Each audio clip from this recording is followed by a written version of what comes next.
Welcome, everyone.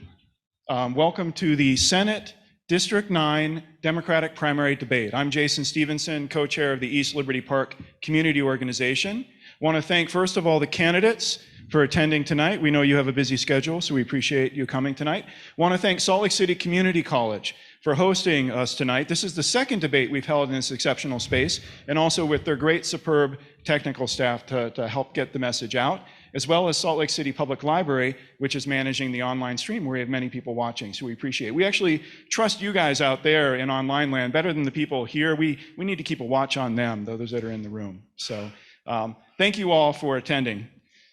This debate was originated and organized by 8 Salt Lake City community councils stretching from west of the Jordan River to east of the East Bench. If you haven't heard of Salt Lake City's network of community councils, I urge you to check them out. They are the point of civic engagement that is closest to the people. And as such, they are watchdogs, they are cheerleaders, information clearinghouses, and toolkits for getting the job done. They also serve as trusted public forums for debates like this. And they can be an important stepping stone for those that are interested in getting more involved with their neighborhood or with local government.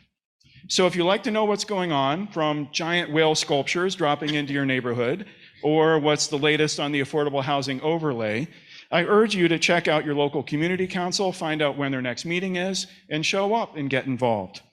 I would now like to turn the event over to Ali Vallarta from CityCast Salt Lake Podcast, another great institution here if you haven't checked that out yet, who will be moderating our debate, and she'll take things from here. Thank you. Hello.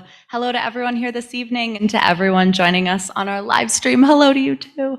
My name is Ali Vallarta. I'm the host of CityCast Salt Lake. I'll be your moderator tonight. I want to thank my CityCast Salt Lake lead producer, Nick Steffens, for stepping up to help out tonight. My co-moderator, Roger McDonough, has come down with COVID-19 because, of course, we are still in this pandemic. Before we get started, I want to tell you a little bit about how we'll spend our time this evening and set some ground rules.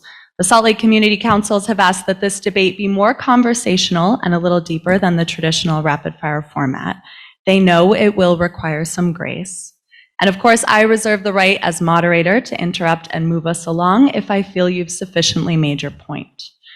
Time will be kept by Nick for your introductions, closing statements, and rebuttals, and enforced by me.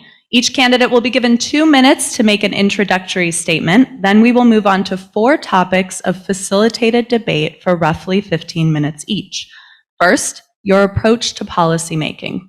Then housing, followed by issues of water, air, and energy, and finally issues of public health and wellness. We will conclude with 90-second closing statements. Each candidate has a bank of 5 60-second rebuttals to use as they like. We know that we will not be able to cover every matter of importance in our state and district in the next hour. We're choosing to focus the conversation on emerging themes from community-submitted questions, taking into account the Utah State Legislature's recent policy priorities as well as its scope. Tonight's questions were written by the councils, myself, and those of you watching live. If at any point this evening you would like to interject a question for the candidates, I invite you to do so. Let's get you set up now. Open a text to the number 801-203-0137. That's the CityCast Salt Lake hotline. And it will go straight to Nick's computer. He and I will work together to include your questions as much as possible. That's 801-203-0137. Very, very finally, before we get started, candidates, I know the urge to stand up is real. I just want to tell you, we've got a tight shot on our live stream, so if you work the floor, you're out of the camera. Do with that information what you'd like. To the audience with us tonight, I ask that you please silence your phones, hold any applause or disruptions until the end of the debate, with one exception, which is right now. Let's take a round of applause for our 2 candidates.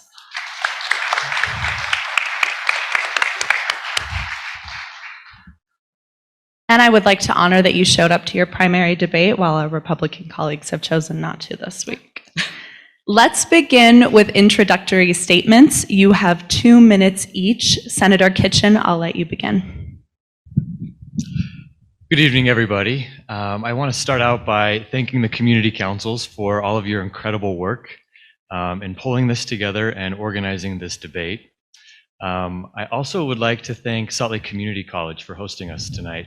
This is my alma mater. As a first-generation college student, Salt Lake Community College opened up incredible doors for me, so it really feels like quite the honor to be back here tonight.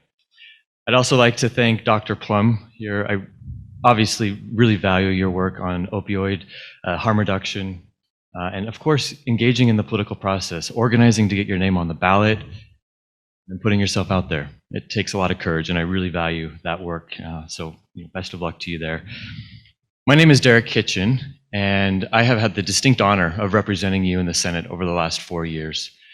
If you don't know me, you may know me from the farmers market. I've been building a small business at the farmers market over the last 10 years.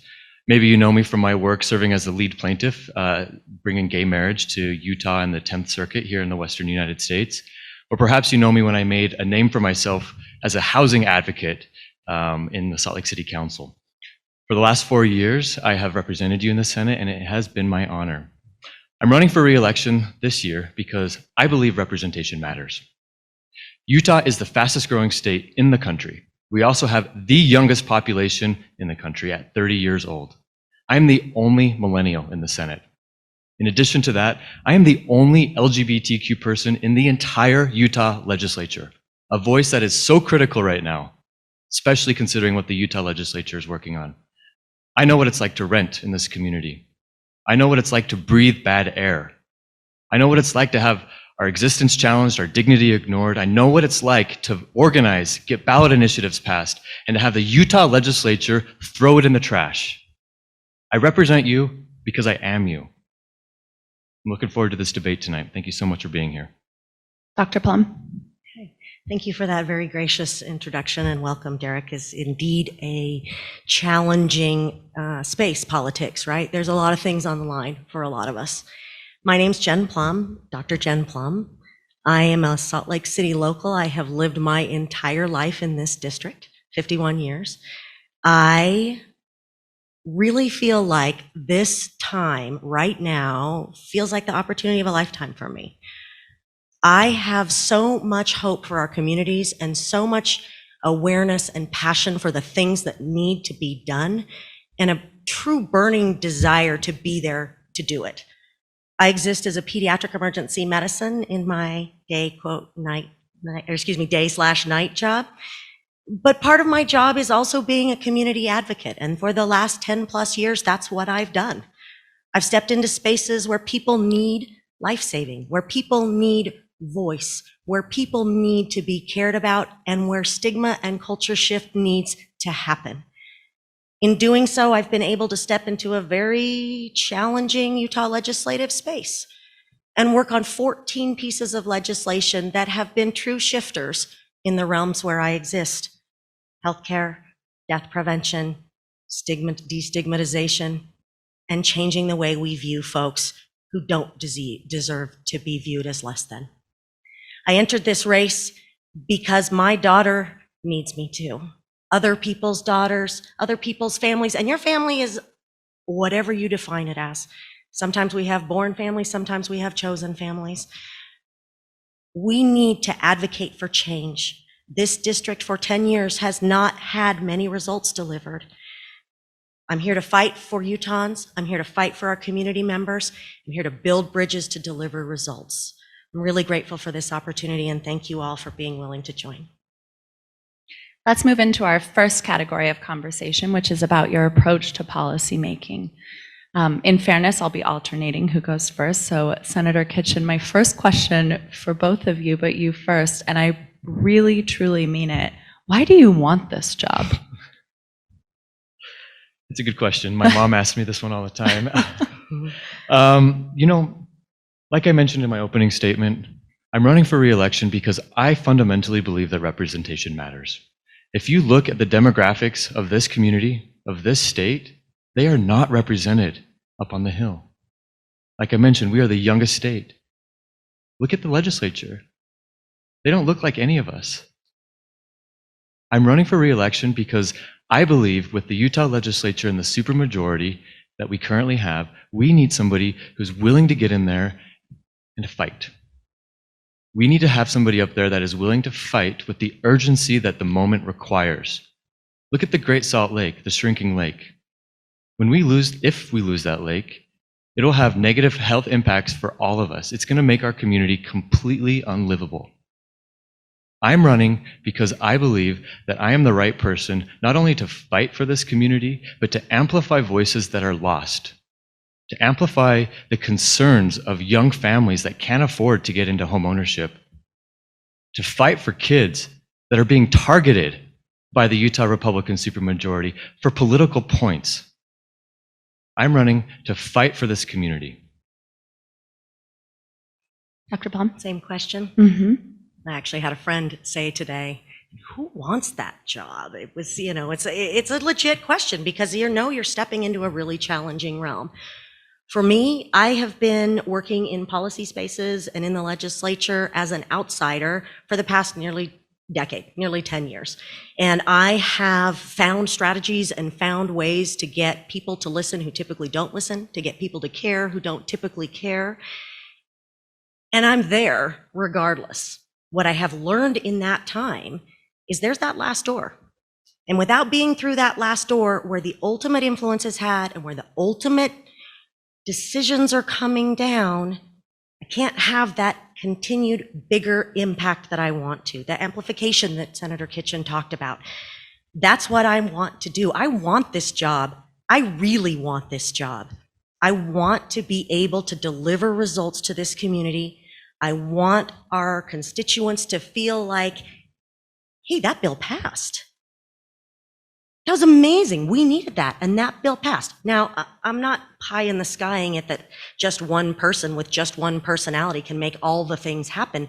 But by putting building blocks in place and by building relationships on even challenging issues, we can get results and we can impact for our community. So I want this job because it matters to me. It really matters to me. With that, I'd like to ask you a follow-up question first, and then Senator Kitchen, I'll turn to you. The Utah State Senate, of course, as you mentioned, both of you, is dominated by members of the Republican Party, which leaves a Democratic state senator in the super minority. I imagine many voters are concerned with the effectiveness of their candidate within these confines. Dr. Plumb, specifically, how can your voters be confident that you will be able to work within the Senate majority to address the interests of your district? The district. Well, I think it helps to paint a little bit of a picture within this district, because it's a new district. We've had representation from Senator Kitchen, and we've had representation from Senator Iwamoto. When I hear people say that Democrats cannot pass bills in this Utah State Legislature, it's simply not true. Janie Iwamoto passed 11 of 12 bills, would have been 13, but 2 were combined into one last session this year, 2022. That's a 92% pass rate. And these were big deal bills. These were water banking. These were stopping the high-speed racing that was particularly impacting the West Side. These were heavy lifts. Senator Karen Main, Senator Luz Escamilla, Representative Jen Daly Provo, you can pass bills in that legislature. It is challenging. No one would ever deny that. And I intend to step into that space of being an effective results delivering legislator. How do I know that I can do it? How do I feel confident that I can do it? I feel honestly very much a part of, and if not responsible for, 2 of the most liberal pieces of legislation that have been passed in this state in the last 7 years.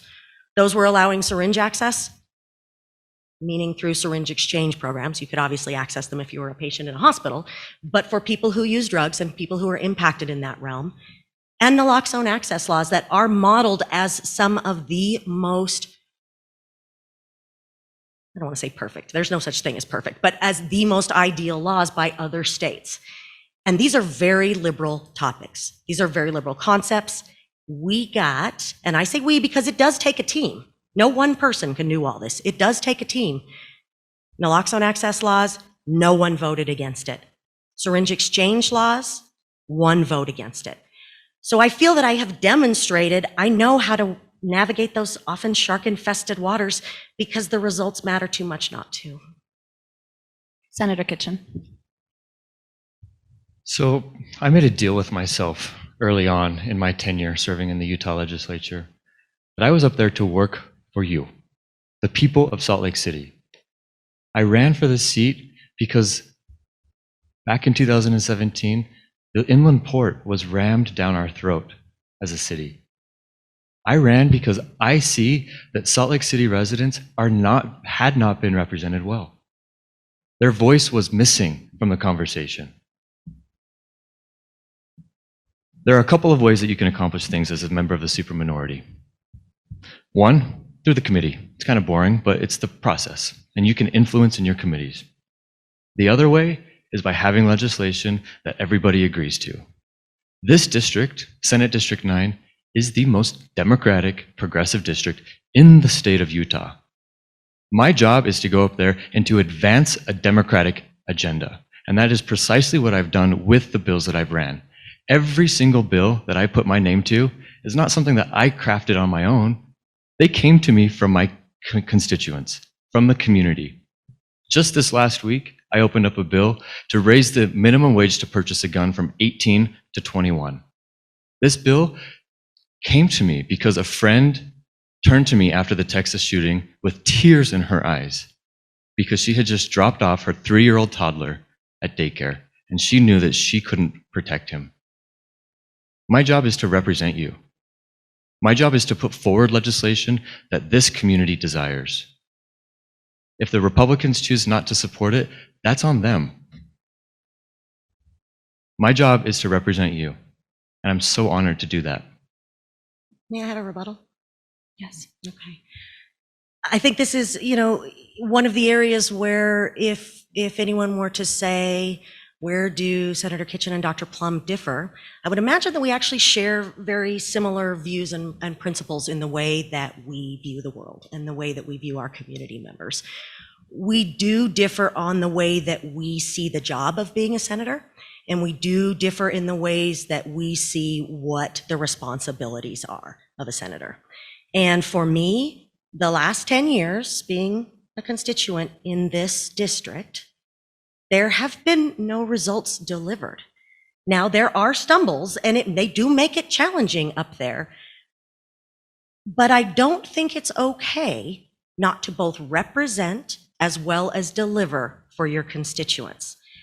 I applaud Senator Kitchen for introducing that bill. It is crucial that we take as many ways as we can to impact gun safety, but we've got to do it from multiple angles and by building bridges. My next question for you, Senator Kitchen, is on a similar topic. This is a listener submission we just got. Do you think it's better to call out the truth or work to foster relationships that lead to progress in the Senate? I love this question. During the special session that the Republicans called to override Governor Cox's veto on the transgender sports ban, 4 Republican senators turned to me on the Senate floor complaining that they were arm twisted into this. They didn't want to vote for it. They had to vote for it, or else they would have been challenged by Republicans from within. They were threatened by their own party. I'm up there to fight for this community. And yes, that means building relationships. I have a lot of friendships with a lot of Republicans up there, but I still vote against them. You know why? Because this community disagrees with the legislation that they put forward. When I see something, I say something. It's not my job to go along to get along. It's my job to go up there and represent you every single day. And that's what I've done for the last 4 years in the Utah Senate.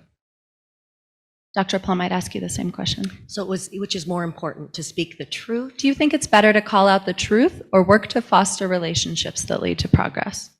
I don't see that as an either or, honestly. I think they're both crucial. I think calling out the truth means staying true to your principles. I think it means staying true to what you believe as well as what your constituents want to be represented. I'll own right now,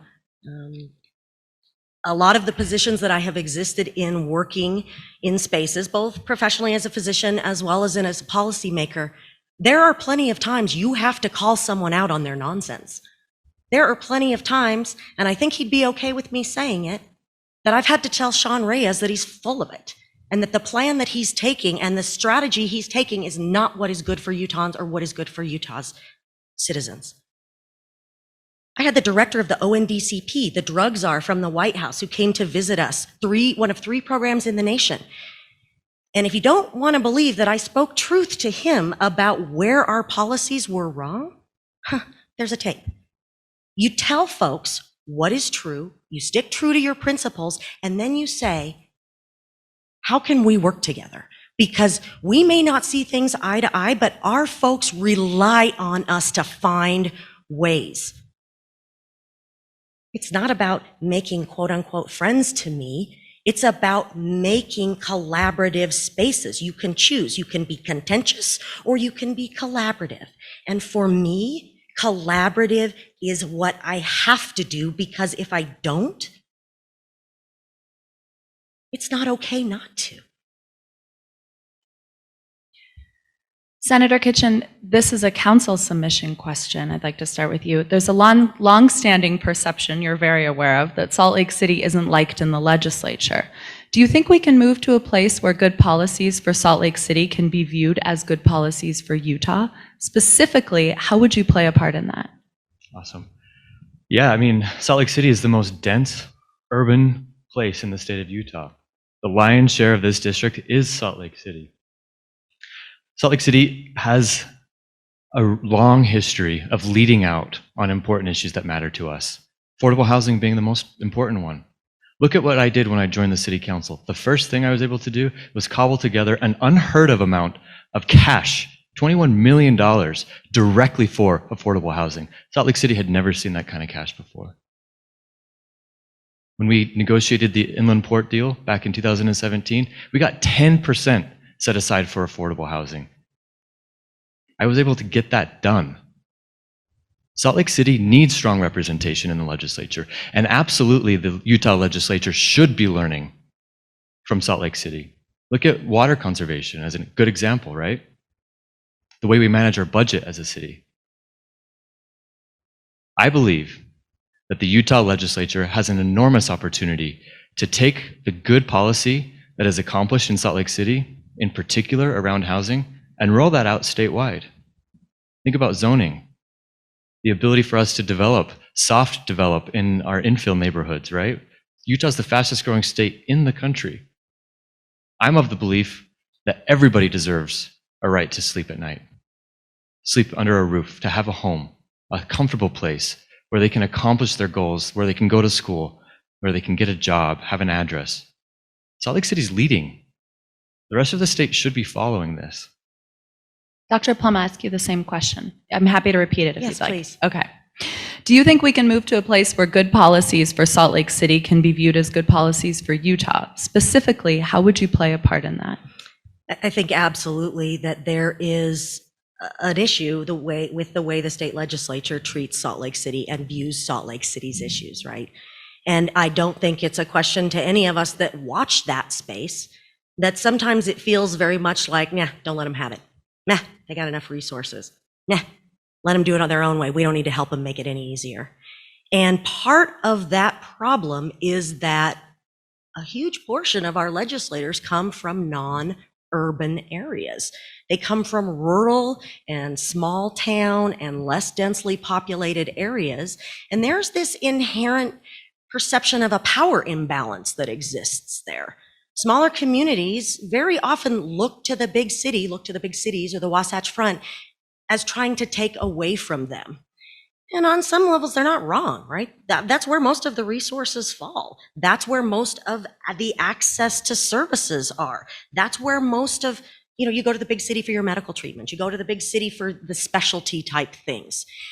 And what we've got to work on is we need to have Salt Lake City and the Wasatch Front be less demonized. We all care about the same things. This entire state cares about its air quality. This entire state cares about not only water quality, but water availability. This entire state is struggling with what do we do with the fact that folks aren't well right now, that we have a mental health crisis unlike anything I've seen in my career. And so the way that I would like to work in that space, find out what they're afraid of. And this is a theory I go back to many times in the policy spaces where I exist. What are folks afraid of? Why are they not willing to engage?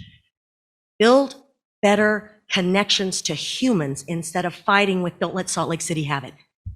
Then let Salt Lake City show the way, lead the way with some of these, exactly as Senator Kitchen pointed out, groundbreaking and potentially game-changing policies, but not while we're viewed as the other and not while we're viewed as the enemy. Let's move on. Oh, May I respond? yep, you'd like a rebuttal? That would be great, please. You got it. Just want to build on my comment earlier. You know, rural Utah is not so different from urban Utah. Just look at housing. We have people moving to the rural parts of our state en masse. The cost of living in Morgan County, in Kane County, skyrocketing. There's a huge opportunity for us to export the good ideas from Salt Lake City to rural Utah. And in fact, I've had incredible conversations with rural legislators, Republican rural legislators, on this very topic. This last session, I worked on an appropriation that would provide housing for individuals that have gone through opioid treatment. Carbon County, a rural county, has 3 times the rate of opioid overdoses as anywhere else in the state. Housing is critical. If you go through treatment, you should have stable housing on the back end. We know this works. Republican legislators know that housing works. They're catching on. What we need to do is continue to amplify the good things that we've done, and they will pick it up. On that note, let's move on to housing. One of the things about this district that's interesting to me is there really is the full range of the economic spectrum within it. And nearly every question we received from community submissions was about housing. As a renter, I feel that deeply. My first question for you, Dr. Plumb, is the Chem C. Gardner Institute tells us that rent has gone up 50% in the past 6 years in Salt Lake. What do you consider reasonable rent for a 2-bedroom apartment in this district? Not what it is, that's for certain. Reasonable rent, if you look at the way we should think about housing costs and what housing costs a family, an individual, the person that needs to be housed, 30% or so of their income. So I have a programs manager who just moved here to work with us from New Mexico, and she was able to find a little place to rent, which was in and of itself a challenge, $2,300 to rent a little 1-bedroom, 1-bath house. Do I think that's reasonable? Absolutely not. I do not think that is reasonable. That would be reasonable. So what do we say, $2,300? If you were making, what is that, $9,000, $8,000 a month? So if you were making close to $100,000 a year, that would be what I would consider in the range of reasonable. And because of that, we're losing our good folks. Our public safety, our fire, our police, our teachers, the folks that work within the city can't afford to live here. So for me, we absolutely have got to work on that. And the legislature has absolutely got to come to terms with what's happening here is going to happen there. Trust us on that. It's going to take resources. It's going to take inventive strategies. It's going to take public-private partnerships. And frankly, I think it's going to take incentivizing truly affordable and deeply affordable housing. 480 square foot studios do not house families. We do not have spaces for families. Senator Kitchen, I'd ask you the same question. What do you think is reasonable rent for a 2-bedroom apartment in this district? 2-bedroom, 2-bath apartment is almost unheard of in Salt Lake City these days. But you're right, it's incredibly expensive to live in Salt Lake City. I have spent the better part of the last decade as a renter, living right next to the Homeless Resource Center in the Granary District. I know what it's like to receive that rental increase statement from your landlord. It hurts. The chaos and the emotional tailspin that it throws somebody who's already living on the edge, it hurts to know what people are going through in our community. The fact that young people have no option of getting into home ownership, of building equity, of growing with our city. A reasonable rate for 2-bedroom, 2-bath, $1,000, $1,200 at the top. I'm realizing I didn't put a number in. Well done. If you'd like to know, the Gardner Institute thinks that market rate is $1,327 a month, which I think everyone in this room knows is simply not what it is. The vacancy rate in Salt Lake County is currently below 2%. What solutions do you propose for our housing deficit, which has been identified by many policy experts as the root of this issue? And how would you encourage community buy-in for areas that may be resistant to new housing? Senator Kitchenall, you go first. Yeah. A lot of housing development is a local issue for sure, because we're talking about zoning. And this comes down to municipal and county governments. With a 2% vacancy rate, this is a historic low for the state of Utah. We've never seen this before. This is basic supply and demand here, right? We have a booming population. We're going to grow by nearly 66% over the next couple of decades. It's going to drive up the cost of living because we have built our community around single-family homes primarily. We have to densify. We must figure out ways to grow within our communities. Gentle density is the way to go. We did a study in Salt Lake City a couple years ago. The data is about 7 years old now. But what we found is that for every parking stall that we mandate in our zoning, it adds about $225 a month to somebody's rent. You know what that tells me? Parking mandates are intimately linked to the cost of living for people living downtown. We need to have flexible zoning. We need to make sure that our communities are involved in these decisions.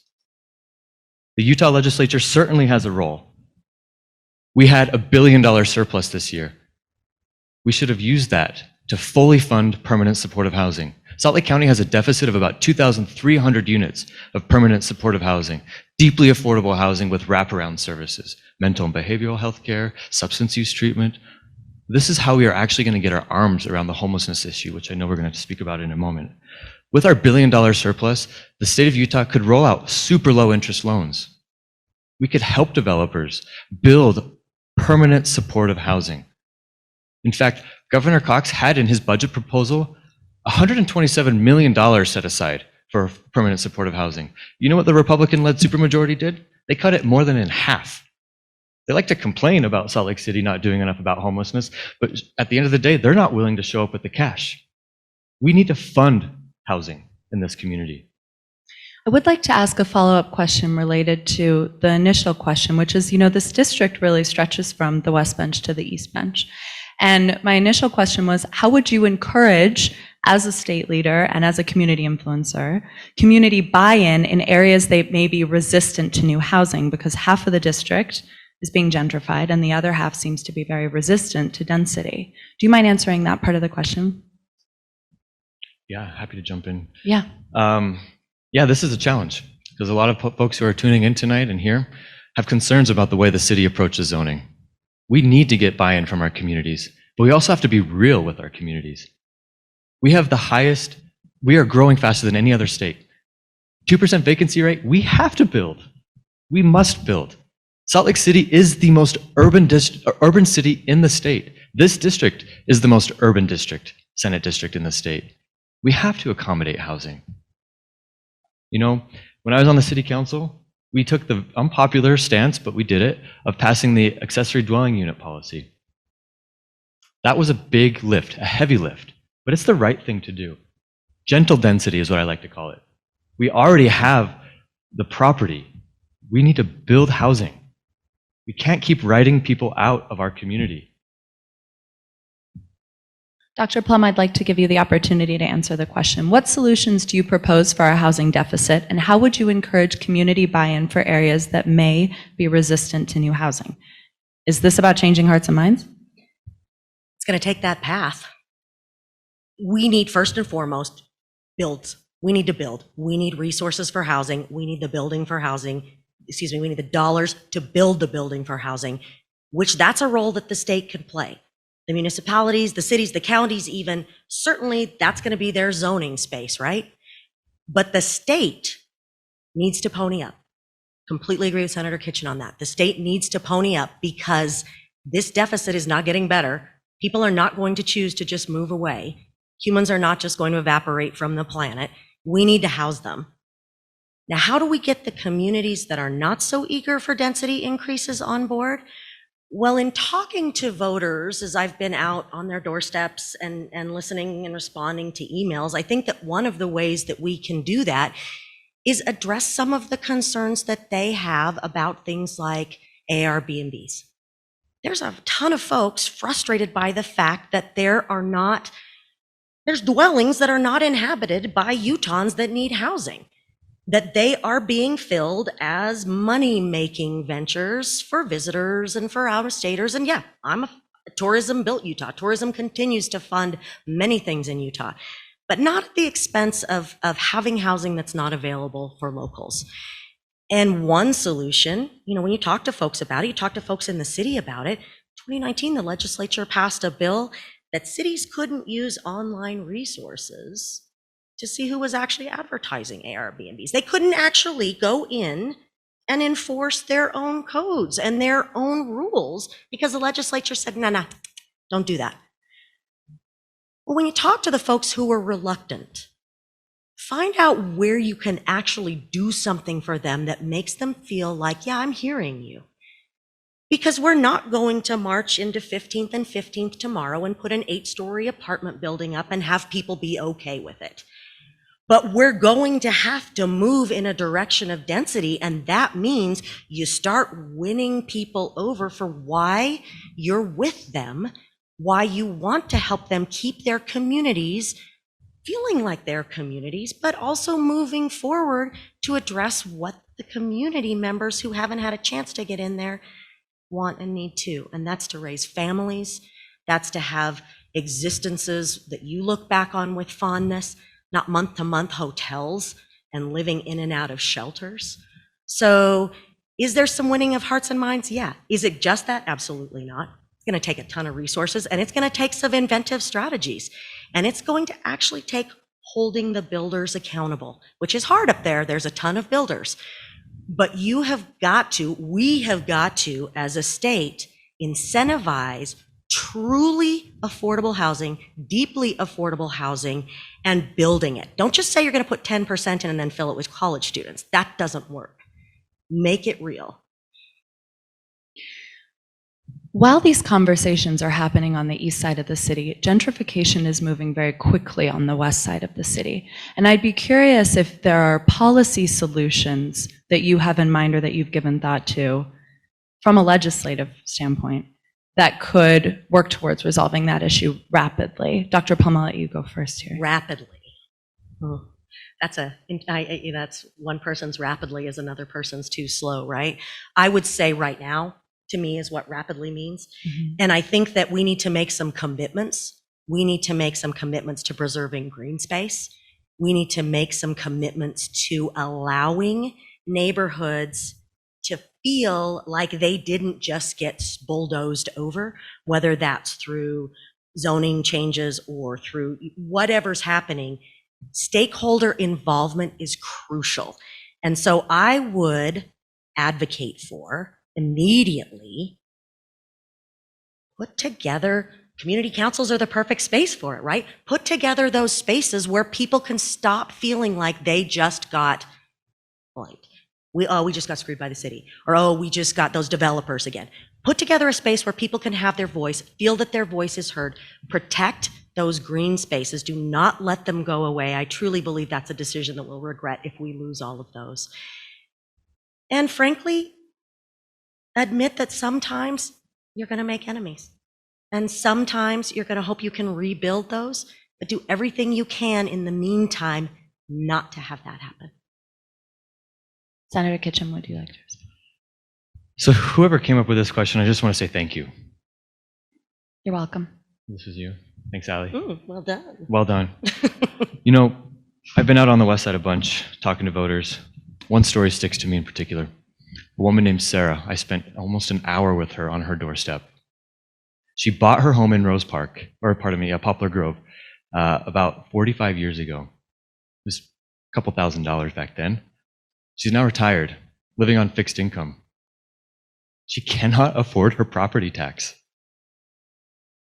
Gentrification is happening on the west side more acutely than it is anywhere else in this district. What we need to do is make sure that we keep people in their homes, especially if they're vulnerable, if they're young, if they're living on fixed incomes. We have to do a better job. Immediate action, cash. The Utah legislature has an enormous amount of cash sitting in their back pocket.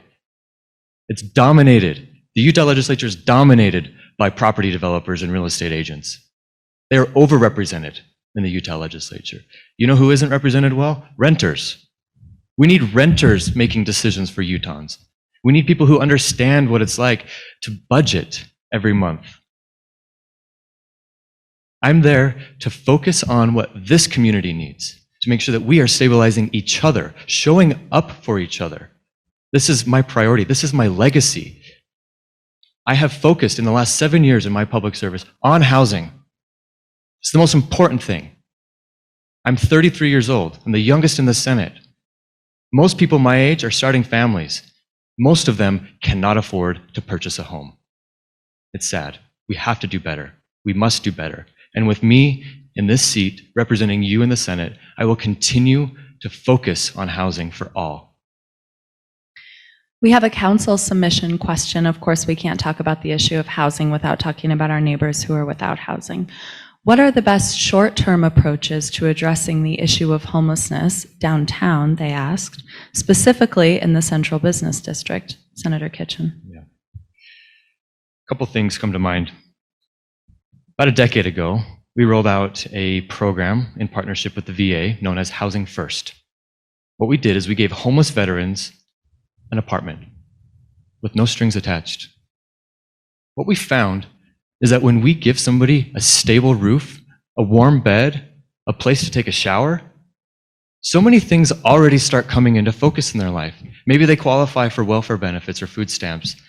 They can all of a sudden get an ID because they have an address. When you have an ID, you can apply for a job.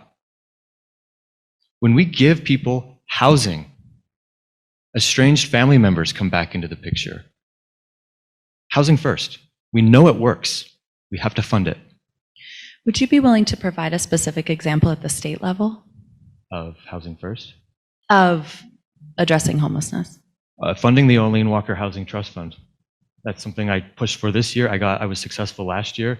I'm working on housing stability for people who have gone through opioid treatment. That's critical. I'm sure Dr. Plumb can speak to that. At the end of the day, we have to build housing. We just spoke about the vacancy rate. Thank you. Dr. Plumb, I'd be happy to repeat the question. Yeah. Okay. This is a question from one of the community councils. What are the best short-term approaches to addressing the issue of homelessness downtown, specifically in the Central Business District? So I have a unique, maybe not that unique, but it's probably unique. Sorry, choice of wording there. It's probably a unique way to look at what is being experienced by our unsheltered neighbors. And I operate a clinic on First South, 525 East, so pretty close to, I believe, where they're kind of referring to. And it's a clinic that provides drug user health services, and it provides very focused medical care free of charge.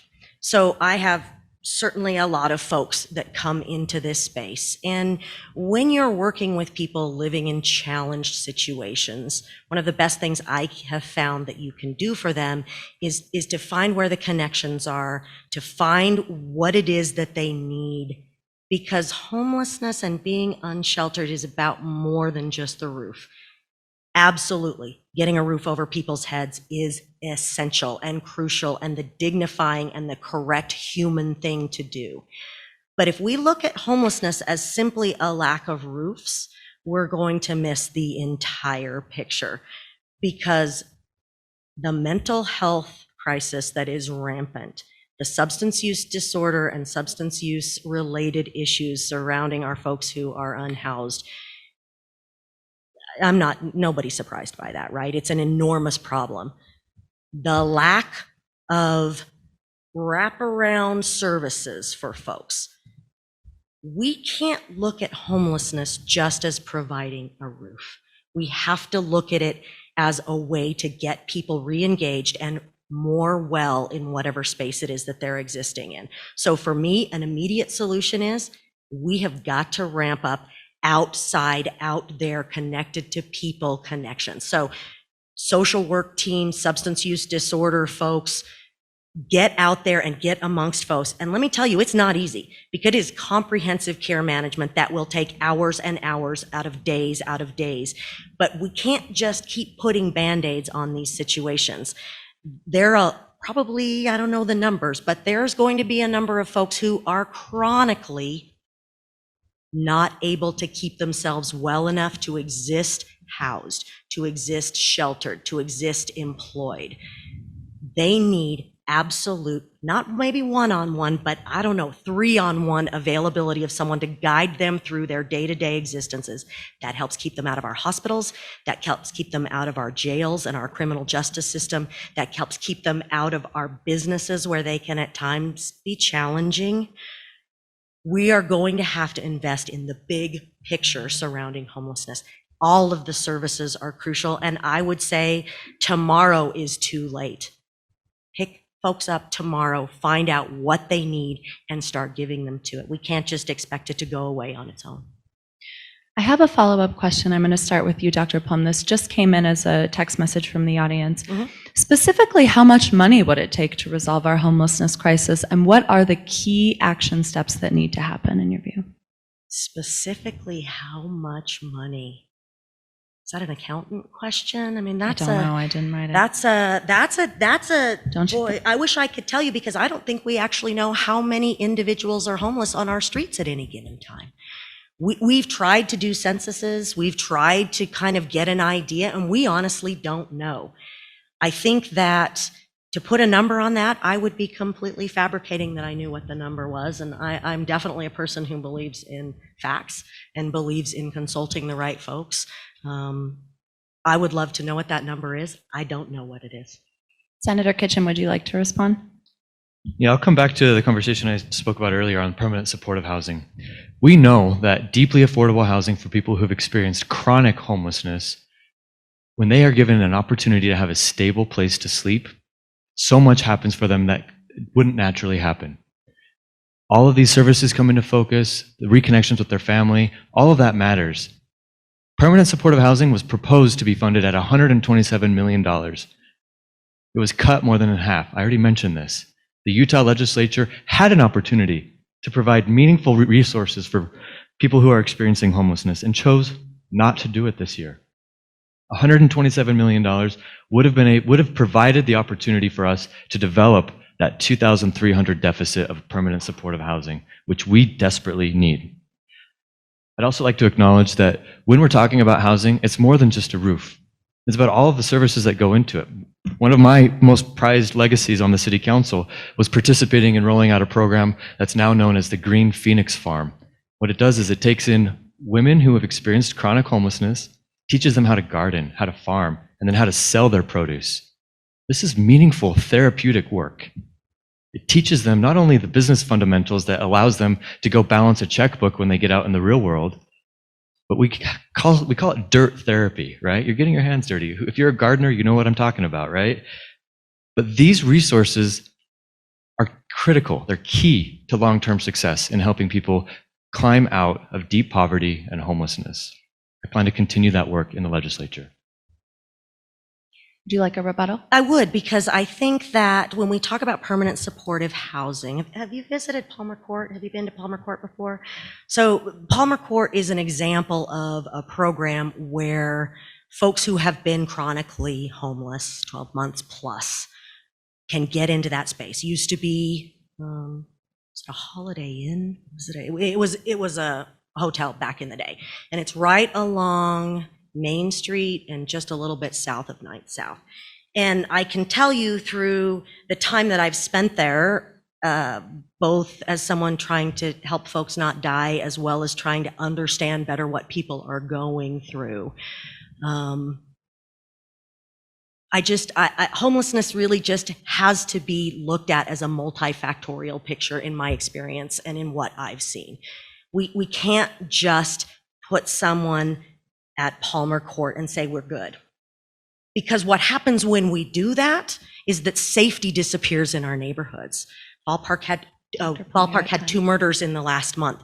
We have got to deal with the bigger picture with our population that's experiencing homelessness. Okay, let's move on to one final question. You both have brought up where the state has capacity versus the city on a lot of these issues. And I think it's a really important question and conversation. But for a lot of city councils and neighborhood councils, their local control has been oftentimes completely overridden by the legislature. And I think on this issue, one example is rent control, which is forbidden by the legislature.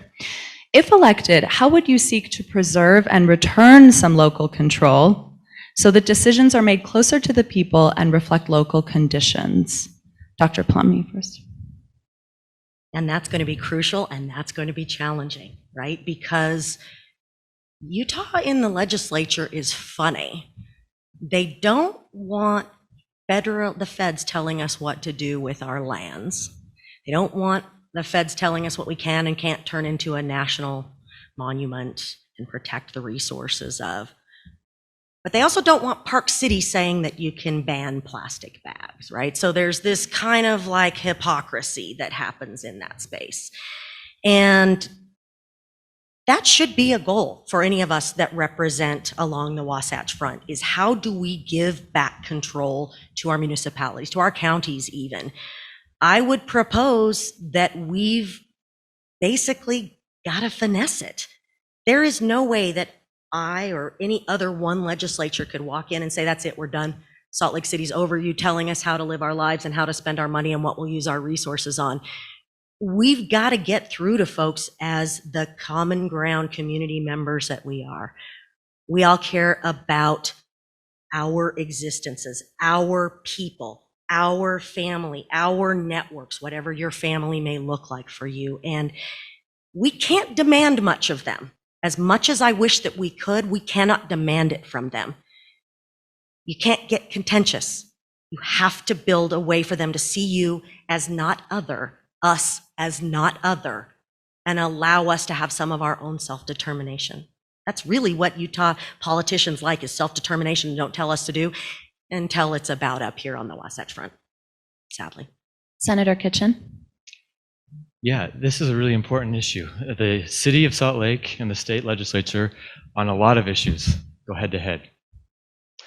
We can't solve that overnight, but we can make a dent in this. And I think it comes down to relationships.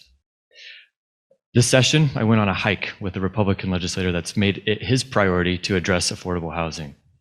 On that hike up above City Creek, we started at 4:30 in the morning. That was nuts. I don't know why, but anyway, on that hike, we talked about inclusionary zoning. I don't know if you know what that is, but basically it would require that any new development has a certain percentage of deeply affordable units set aside.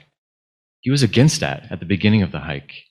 As we talked about what it's like to live next door to a homeless resource center, as he heard what it's like to have to pay more than 70% of your rent or of your paycheck toward rent, all of a sudden he became enlightened about the fact that this is one creative way to write affordability into our existing growth. So the way that you do it in the Utah legislature is you use the tools and the language that they use. Free market, developer, getting out of the way of developers wanting to build projects, right? At the end of the day, rent control is something that Salt Lake City should be able to do on its own. Park City has inclusionary zoning. Why doesn't Salt Lake, right? There are all kinds of exceptions. What we need to do is highlight that reality and then hold the Utah Republican supermajority accountable to what they're doing. That's what I'm going to do as a senator. Let's move on to issues of water, air, and energy. We went a little bit over time on housing, but I think it was an important conversation.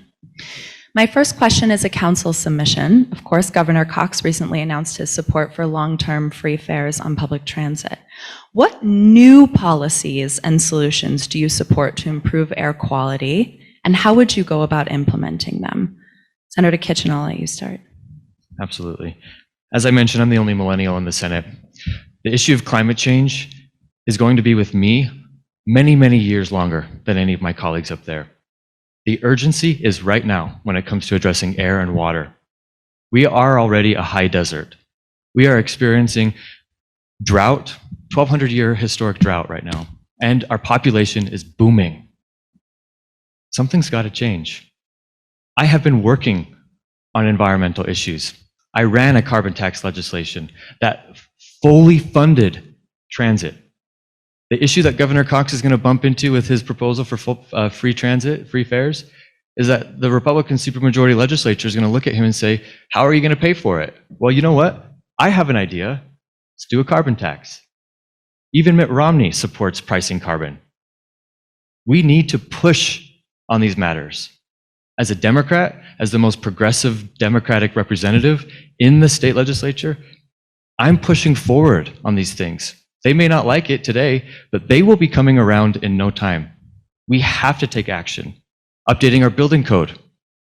They don't want to have efficient appliances. They don't want to, add costs to the development because, again, we have a developer-dominated Utah legislature. They don't want to add costs because it cuts into their profit. But at the end of the day, there are meaningful steps that we can do with our growth to make sure that we are keeping our air clean and that we have enough water. Battery storage. We cannot make the transition away from fossil fuels unless we have battery storage. I've worked with Republicans, Senator Lincoln Fillmore, on this matter. There are ways to get this done. We need to make the investments. Utah has the cash in hand. It's time for us to get it done. Dr. Plumb, I'm happy to repeat the question. Yes, I just want to make sure I don't go off. Yeah, if you would. Yes. What new policies and solutions do you support to improve air quality, and how would you go about implementing them? Yeah. So I'm going to go back to that space that I exist in, which is that when we talk about air quality, we are talking about the health of our communities. We're talking about the health of our children. We're talking about the wellness and the ability for people to continue to thrive. Trained as a scientist, I fully believe that climate change is real. I fully believe that it poses an existential threat to our security, to our economy, to our ability to be well. And I think we have to keep saying that up in that space up there because there are folks up there that don't believe it. So I posit it with that because I'm a believer in building blocks. New policies for me, I believe we could start with electrical grid updates. We could absolutely start with one piece at a time, build closer and closer to that goal of the big pieces, like carbon taxes, like more electric vehicles on all of our fleets, like the transportation UTA being free. Like we can move towards all of these what feel like heavy lifts if we do it in building block steps. And in order to do that, I truly believe we have got to keep reminding them that is the health and wellness of our community members disproportionately impacted on the west side, disproportionately impacting our poor, our community members of color, and our indigenous populations. There is no one in this state, when you look at any of the polls about what are your top issues, that does not prioritize air quality as one of the top 3 issues. This is something that we can get better workability on if we don't go in and freak them out, is the way I view it. Like truly, if we go in too strongly with our liberal agenda, which we're constantly accused of having, the conversation ends. Bills don't get out of rules. Build up to the big asks. Build up. Have them stop making it punitive to put solar on your home. Have them start making it actually smarter and fiscally smarter to have an electric vehicle. One step at a time, and that threat matrix I mentioned before, because I really do believe that's what is at the result of is at the heart of a lot of places where we can't agree is, what are they afraid of losing? Slowly but surely, if you show the world doesn't end if we start to support solar. The world doesn't stop revolving if we don't try to get away, if we get away from carbon utilization. Those relationships are crucial, and the humanization that exists between the legislatures, much like Senator Kitchen described on his 4:30 hike. I'm just going to own right now, I will never be the Senator 4:30 hiker. So there we go. But 4:30 a.m. if I stayed up overnight maybe, but not to wake up at 4:30. That for me is what it's going to take. These issues are too crucial to keep getting shut out of the room because we're, quote, too liberal. And that's what keeps happening. We've got to take the baby steps because those building blocks will get us where we need to be. And yeah, do I want to wait? No. Are we going to have to wait? We really are going to have to. They've shown us that. Let's move on to the next question. So the Great Salt Lake is in a bad way, and I think we all know that. Based on the 2022 legislative session, this is an issue Republican leadership is interested in tackling. What specific solutions do you have for saving the Great Salt Lake? That's a listener question. And how will you take advantage of the bipartisan opportunity to implement them? Dr. Plumb, I'll let you start. I'm sorry, new solutions? What solutions? Okay, I'm sorry. Specific solutions. Okay, just And wanna how make will sure it you wasn't take new. advantage of the bipartisan opportunity to implement them? Yes, and I think that water policy, this is an area that I also intend to walk in the footsteps of Janie Iwamoto. Janie has been crucial to our water policy in the state. And Utah actually has really pretty progressive water process, especially development. The bill that Janie worked on with water banking and with sharing of water resources and got passed this last session is crucial.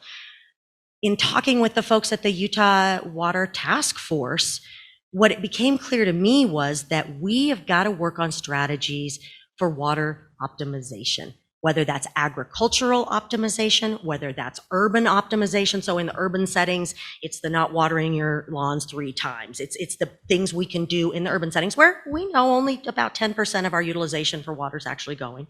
In the agricultural settings, it's lining our irrigation ditches. It's finding ways to actually optimize what we have, and then getting into those deeper, challenging discussions about crop choices, about what can we do to actually keep our water resources around for everyone in the state. Again, the urban communities are seen as a threat by the rural spaces. We've got to get in there and talk about, we all need water. None of us will exist without water. None of us will grow without water. None of us will be Utahns anymore without water. Our air quality will be worse if we continue to have the Great Salt Lake as a dust bowl. Our tourism industry will cease to exist for skiing because 1, we can't produce snow without the lake effect, and 2, the dust is melting the snow. So again, and I know I'm probably starting to sound a little like a broken record, but I do actually believe, and it's been my experience, that if we can humanize one another in policy spaces, we can start working on those issues and not get shut out of the conversations. Utah needs us to do that. I'd like to give Senator Kitchen an opportunity to answer the question now. Would you like me to repeat it? I'm happy to. Sure, that'd be great. Okay. Based on the 2022 legislative session, the Great Salt Lake is an issue Republican leadership is interested in tackling. What specific solutions do you have for saving the Great Salt Lake, and how will you take advantage of the bipartisan opportunity to implement them? The first thing when it comes to the Great Salt Lake is keeping it out of partisan politics, because once this becomes a Democrat issue or a Republican issue, it's going to be harder for us to make any meaningful steps. So I appreciate the question, because you are seeing Republicans in the legislature take this seriously. And I'm so grateful for that, because we must take action right now. Little steps are okay when it comes to a couple issues here, a couple issues there. When it comes to the quality of life, the air that we breathe, access to water, we don't have time to wait. We have to take action today. The Great Salt Lake is a very localized experience with climate change, and we need to call it for what it is. I'm not afraid to say climate change to my Republican colleagues. They need to hear it, and they need to believe it. I remember when I was a kid, grew up in South Jordan. When I was a kid, I remember jumping on a school bus and going out for a field trip to the Great Salt Lake. Remember how stinky it is? Like little brine shrimp. Like it's this silly thing that we always just knew was there but never really visited. 3rd grade students this year came to me with a bill to designate the brine shrimp a state crustacean. They don't have the Great Salt Lake that I had. They don't have the stink. In fact, they may not have it when they go into 6th grade or into middle school. We're losing the lake.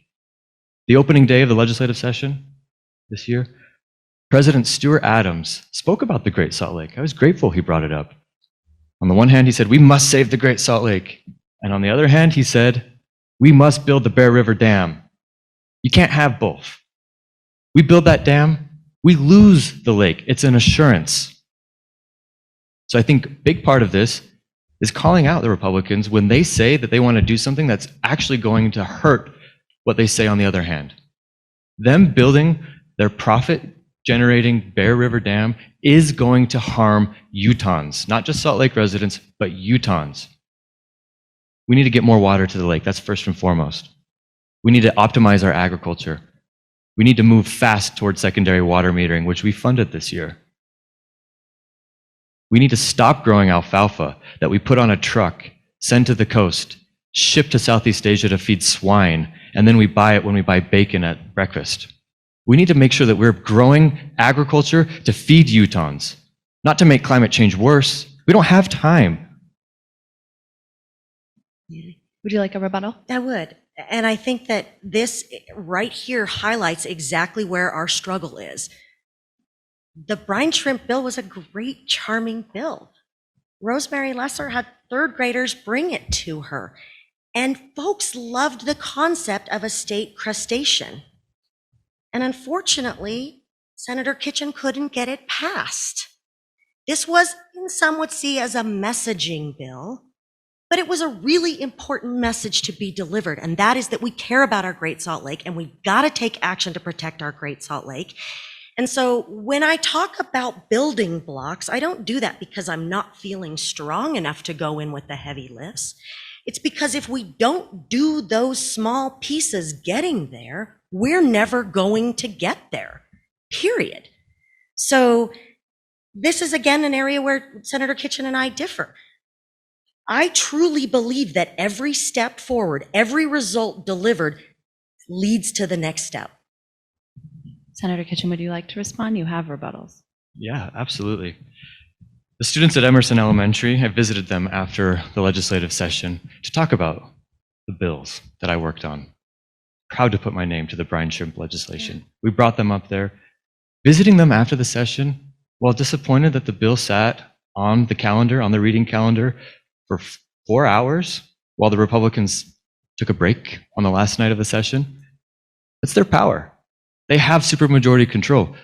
We sauntered for hours while dozens of bills sat on the floor. It sucks to be in the minority. We all know it. But you know what? This was a great opportunity to engage the kids at Emerson Elementary School, teach them about the legislative process, have them ask questions. They walked away from this process knowing so much more. And you know what? They'll be up there next year, lobbying. Not me, because I'm already in their team. They're going to be up there lobbying Republicans. Process. This matters. I'd like to move on to the next our final topic to make sure we have enough time. And if we have extra time at the end, we can come back and talk about the inland port. Our final topic is public health and wellness. My first question for you, Senator Kitchen, is, it is possible that during your first term as senator, the Supreme Court ruling protecting the right to a legal abortion will have been overturned. Can't believe I just said that out loud. How will your voice in the Senate impact Utahns seeking safe abortions? Over the last 3 years, I have pulled together a coalition of physicians, of community advocates, and key public health stakeholders to work on what's known as the family planning waiver. It's my key legislation. I will get it done. What this will do is expand healthcare, contraceptive healthcare, to 12,000 Utah women in the state of Utah that don't have access to contraceptive care. Women that need care. This legislation, estimates show that it would prevent about the need for 600 abortions in the state of Utah. If the Supreme Court does what we expect them to do, it's our responsibility in the state of Utah to make sure that women have health care. I'm terrified of what's going to happen because the decision that's pending undermines other fundamental rights that we have. Rights that I have worked my whole career for. Rights that I've made a name for myself fighting and being successful at winning. Same-sex marriage. Interracial marriage is another one that is under attack, right? There are huge implications with the decision from the Supreme Court. You can count on me to be there. All of our fundamental rights. The right to an abortion, the right to marry, the right to adopt. I'm going to be there. This is why I'm in this work, is to fight for people, to show up for people. I'm here to represent you. I will continue to do that in the legislature and out in the community like I do every single day. Roe v. Wade is under attack. Other fundamental rights under attack. We must take action now. Thank you. Dr. Plumb? It's horrifying, isn't it? Like you said, to even hear it come out of your mouth, like the fact that 50 years were being set back. And it's going to happen. There's no indication that there's going to be any change in that leaked opinion of overturning Roe v. Wade. And the loss of dignity that comes with that, for women not being allowed to determine what happens with their own body, the othering, the being put in your placeness that happens with that. It's going to take a lot to get women through it. It's going to take a lot to make sure that we can find ways for them to get the healthcare resources they need. And abortion is healthcare. It is a fundamental healthcare right. My first true horrifying next step, should I be the senator there in January, will be to make sure that we protect Plan B, because they're going to go after that next, because there's plenty of folks who see Plan B as an abortion pill. What we need is to be able to educate those uneducated and pretty unaware about reproduction and the female body folks up there, that Plan B essentially prevents ovulation. So you don't spit out an egg. No egg, no pregnancy. It does not create an abortion. If you are in a situation where you already ovulated, it hopefully prevents the little sperm from getting into the egg. And then it hopefully prevents implantation. This is basic 4th grade science I'm talking to y'all about, right? But in order to protect this, that's what it's going to take. And Rosemary Lesser cannot do it alone up there. She's a retired OBGYN. She's a fabulous legislator. She's a former Army vet, so she speaks to a certain type of folk. Suzanne Harrison will no longer be there. And the other 2 physicians that are there are not likely to protect women's health care needs. It is my goal to make sure that we don't lose more ground, to make sure that whatever access to abortion care, and there's one strategy that I'm very hopeful, but I don't even want to mention because I'm afraid they're going to go after it. But we have got to make sure that every single thing we can do to not lose any further ground when Roe falls, we don't do. We do not let that happen. And I agree with Senator Kitchen. It is an absolutely terrifying prospect of what's next.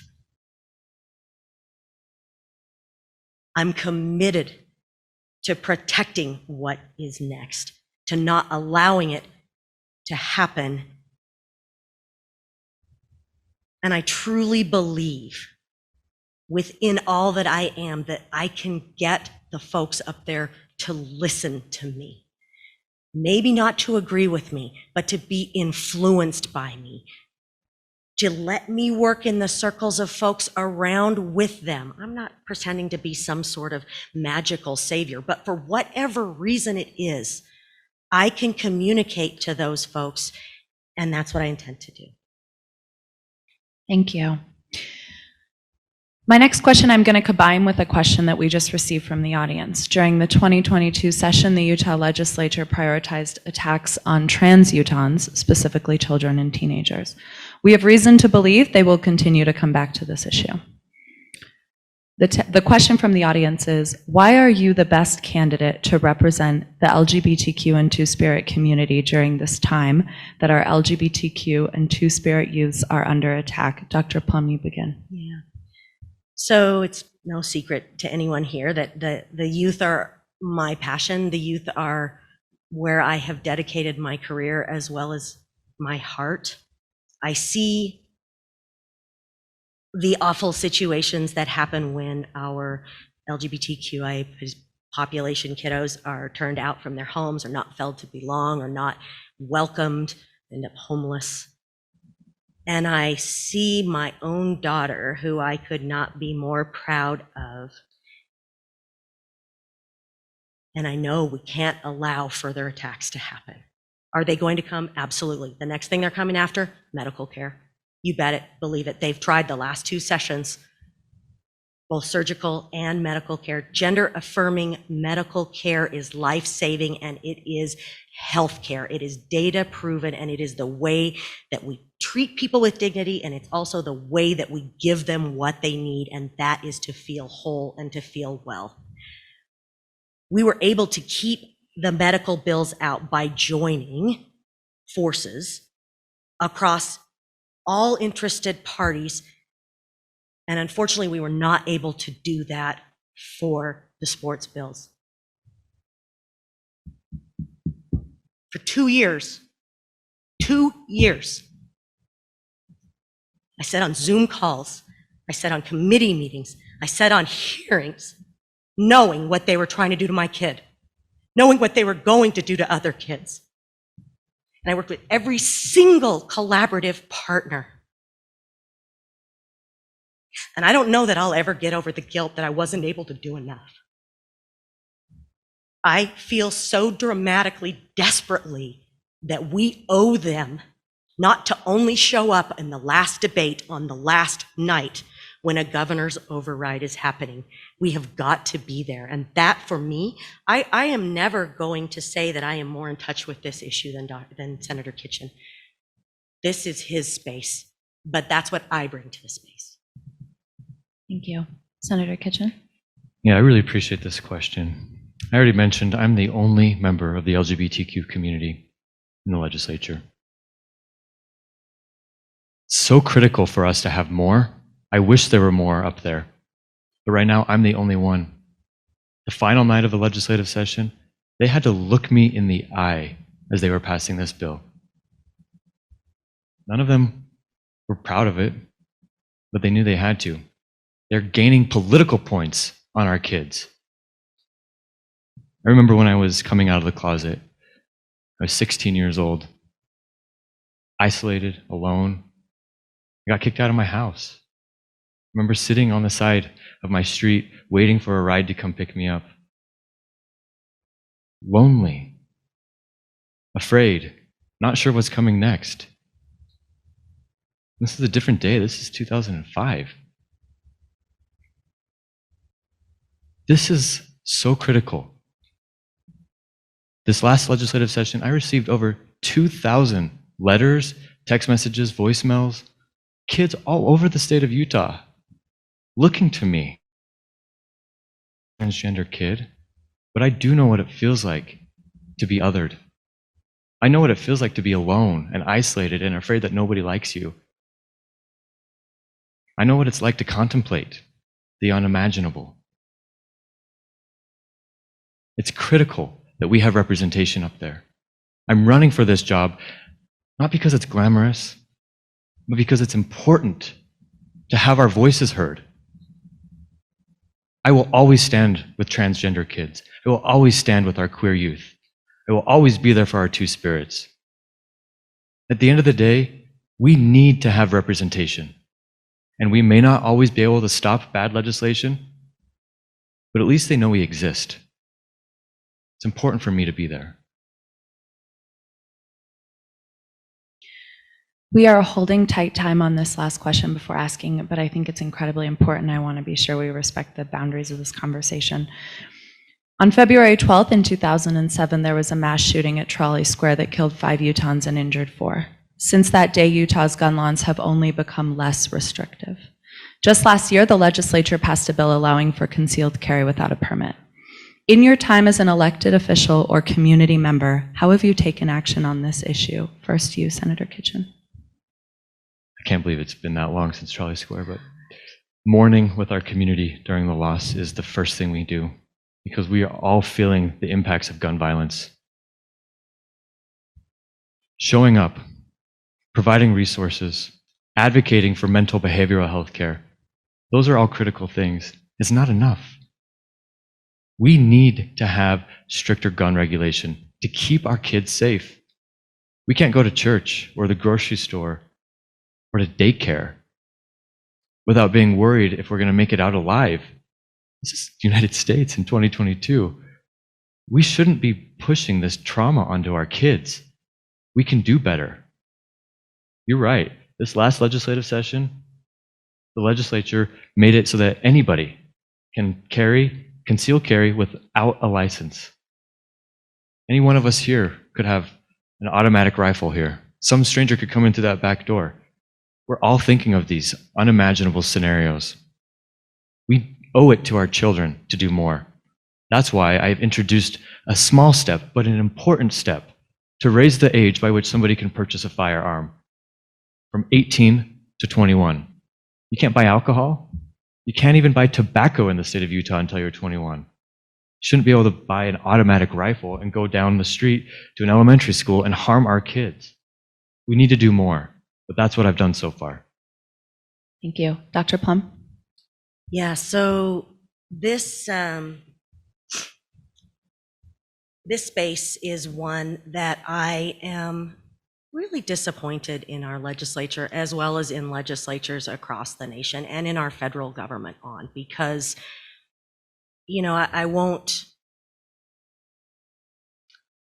go into the gores, but the grandstanding and politicization that has happened around this issue, it doesn't feel right to those of us that legitimately see what it means when a kiddo gets shot, and whether that's a 2-year-old that got a hold of grandpa's, or a drive-by, or an accidental, or heaven forbid we ever have a situation that like what happened in Uvalde, Texas. And I'm really frustrated that we have not treated this as the public health crisis that it really is. And that's exactly what it is. It's a public health crisis. 53 Americans are lost every single day at the end of a gun. Our school shootings are a terrifying, horrific part of it. But over 50% of the gun fatalities in this nation are suicides, are self-inflicted. So we have got to take a holistic view of this. We have got to research the area. I know federal funding will not allow for spending of federal dollars on gun research. We can do it, Utah. We have great educational institutions. We have foundations that will fund it.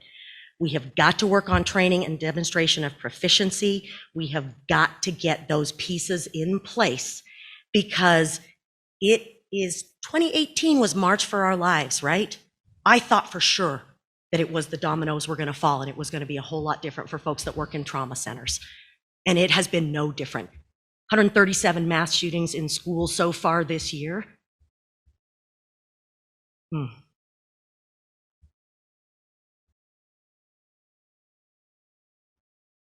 I got the red card.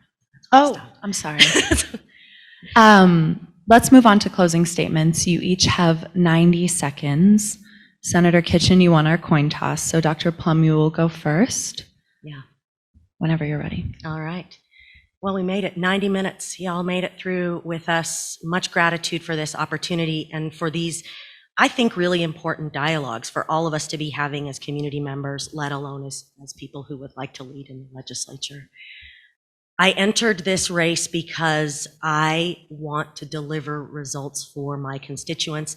I want to bring an expertise into the space to help Utah spend its nearly $300 million of opioid settlement funds in smart ways, to work to continue to protect our transgender and LGBTQIA youth from further attacks, to step into the space that we will be existing in after Roe v. Wade falls, to work on areas like gun violence, to work on areas like protecting this beautiful state and the natural resources that we all live here because we love: our water, our air, our right to thrive, our right to have a place to live and be cared for.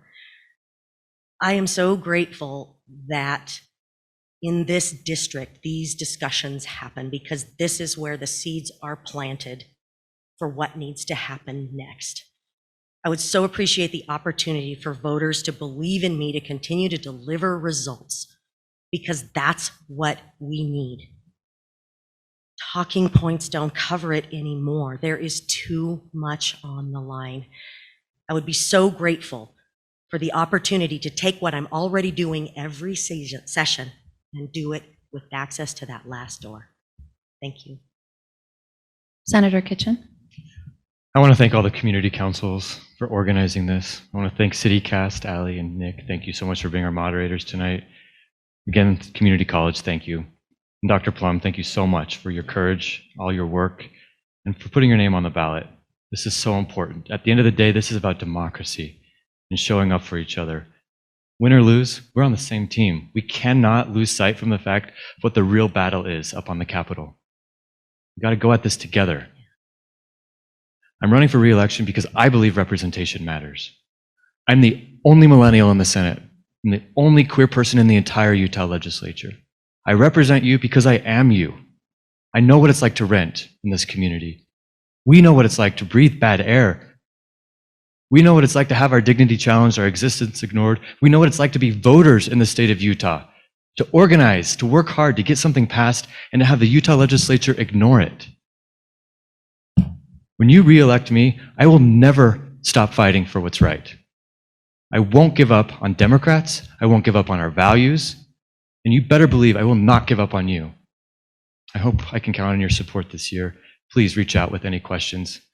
Don't forget, the election is on the 28th of June, so please vote.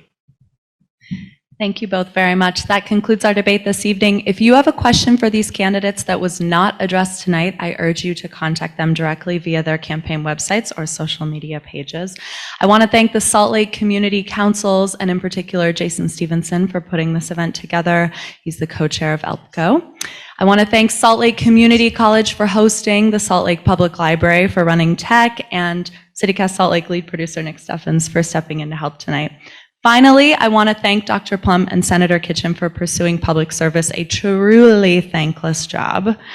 Ballots for this Democratic primary and others will be mailed next week. If you are an unaffiliated voter and would like to participate, you can request a ballot from the Salt Lake County Clerk's office. If you don't get a ballot and can't figure out why, that's another good reason to contact the Salt Lake County Clerk before she leaves, Sherry Swenson. Primary election day is Tuesday, June 28th. One last thing, I would be remiss if I did not tell you where to find me. I'm Ali Vallarta. I'm in your podcast feed Monday through Friday at 6 a.m. with CityCast Salt Lake. I'm also on Instagram, but those are mostly horse photos. Have a fantastic evening. Thank you both.